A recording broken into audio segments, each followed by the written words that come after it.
మరి దిశ యాక్ట్ వచ్చింది. దిశ యాక్ట్ వచ్చిన తర్వాత మన రాష్ట్రంలో మాత్రం దిశ పోలీస్ స్టేషన్ ద్వారా ఆంధ్ర రాష్ట్ర ప్రభుత్వంలో ఉన్న పోలీస్ యంత్రాంగం బ్రహ్మాండంగా పనిచేసింది. ఇది నేను మాజీ పోలీస్ అధికారికి చెప్తున్నాను.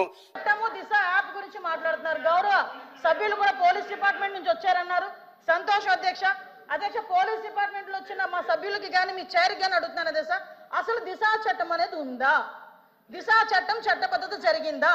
దిశ చట్టం చట్టబద్ధత లేకుండా దిశ పోలీస్ స్టేషన్ ఏర్పాటు చేసుకుని రాజమండ్రిలో దిశ పోలీస్ స్టేషన్ ఇదే సభ్యులందరూ కలిపి అప్పుడున్న మాజీ సీఎం గారు జగన్మోహన్ రెడ్డితో కలిపి రిబ్బన్ కట్ చేయించారు అధ్యక్ష.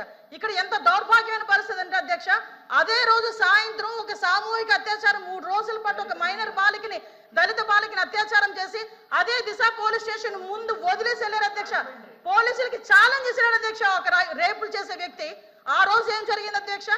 కానీ తర్వాత దిశ చట్టం పక్కన పెట్టి దిశ యాప్ అని చెప్పి తీసుకొచ్చారు అధ్యక్ష. దిశ యాప్ అనేది ఇంతకు ముందు తెలుగుదేశం పార్టీ గవర్నమెంట్ లో 4th లైన్ అని చెప్పి ఒక యాప్ ఉండేది అధ్యక్ష.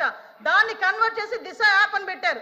నిజంగానే దిశ యాప్ ద్వారా నిజంగానే నేరాలు తగ్గించేసాము, లేకపోతే నేరాలకు సంబంధించి మేము చాలా మందిని పట్టేసుకున్నామంటే రికార్డ్స్ ఎందుకు నేరాలు పెరిగిపోయినాయని చెప్తుంది అధ్యక్ష. దిశ యాప్ కాదు అధ్యక్ష, ఈ రోజు దిశ పోలీస్ స్టేషన్ అన్నారు.